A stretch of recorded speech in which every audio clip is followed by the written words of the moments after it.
বাংলাদেশে যদি রাজনীতি করতে হয় তারুণ্যকে ধারণ করে রাজনীতি করতে হবে। নতুন বাংলাদেশে যদি রাজনীতি করতে হয় ইনসাফকে ধারণ করে রাজনীতি করতে হবে। নতুন বাংলাদেশে যদি রাজনীতি করতে হয় এই অঞ্চলের মাটি ও মানুষের ভাষাকে ধারণ করে রাজনীতি করতে হবে। এই দেশে এসে রাজনীতি করতে হবে। লন্ডনে বসে, দিল্লিতে বসে, পিন্ডিতে বসে আর কোনো রাজনীতি চলবে না। এই অঞ্চলে গত 54 বছরে ভারত যেভাবে আমাদের উপর জুলুম নির্যাতন নিষ্পেষণ করেছে তার বিরুদ্ধে, আগ্রাসনের বিরুদ্ধে, আধিপত্যবাদের বিরুদ্ধে আমাদের নেতৃবৃন্দ, ইনসাফের প্রতিনিধিরা সবসময় প্রতিবাদ প্রতিরোধ জারি রেখেছেন।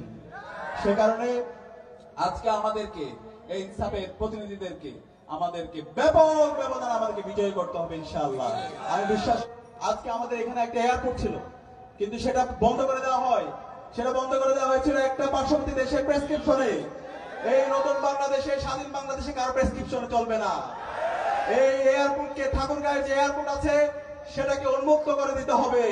আমরা তরুণরা আছে, তরুণরা যদি ইনসাফের পক্ষে থাকি তাহলে ইনশাআল্লাহ স্বাধীন এই বাংলাদেশে নতুন একটি গণজোয়ার হবে। যে গণজোয়ারের মাধ্যমে বাংলাদেশে 54 বছরের সকল বঞ্চনাগুলো সমূলে উৎপাদন হয়ে যাবে ইনশাআল্লাহ। সেই বৈষম্যহীন ইনসাফ ভিত্তিক বাংলাদেশ বিনির্মাণ করার জন্য যারা এই বাংলাদেশের শহীদদের আকাঙ্ক্ষাকে ধারণ করে, যাদের কথা এবং কাজের মধ্যে মিল আছে, তাদেরকে আমাদেরকে বাছাই করতে হবে। আমি আরো বছর অনেক আন্দোলন সংগ্রাম হয়েছে কিন্তু রাজনৈতিক দলগুলোর মধ্যে বিভাজনের কারণে সে আন্দোলন সংগ্রামগুলো ব্যর্থ হয়েছে।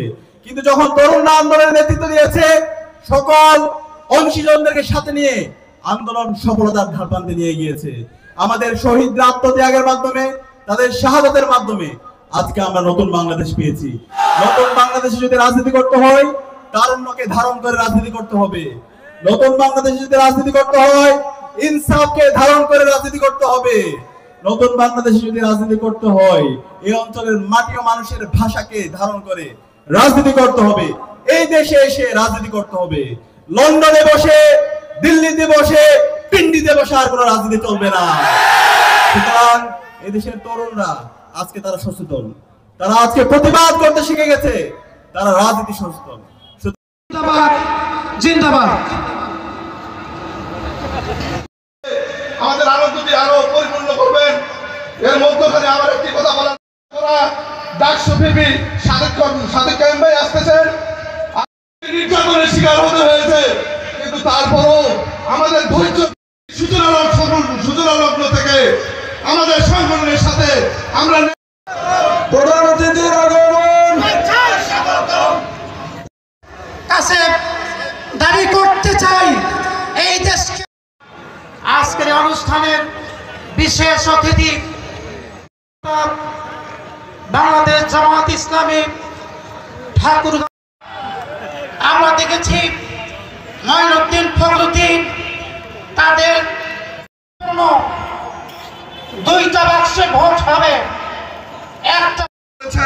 আল্লাহ রাব্বুল আলামিন যেন সকলের শাহাদাতকে কবুল করেন, সবাই আল্লাহুম্মা আমিন। আরো জোরে সবাই বলো একসাথে আমিন। আমি কথার শুরুতে একটি আয়াতের অংশ তেলাওয়াত করেছি। মার্কা আছে, এই ছাত্র জনতার মার্কা আছে।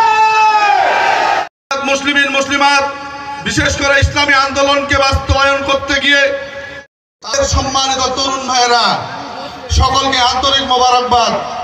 সকলে মিলে সেই মহান রব্বুল আলামিন আগামী দিনের সূর্য বাংলাদেশ জামায়াত ইসলামীর সূর্য।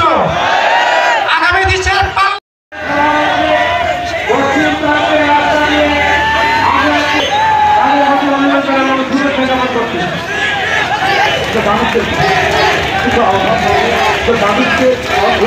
প্রস্তুতি নেওয়ার কথা বলছি। যুব বিভাগের পক্ষ থেকে, পীরগঞ্জের পক্ষ থেকে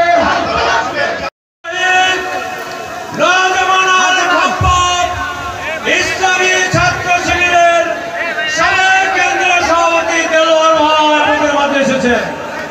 আপনারা লক্ষ্য করছেন আমাদের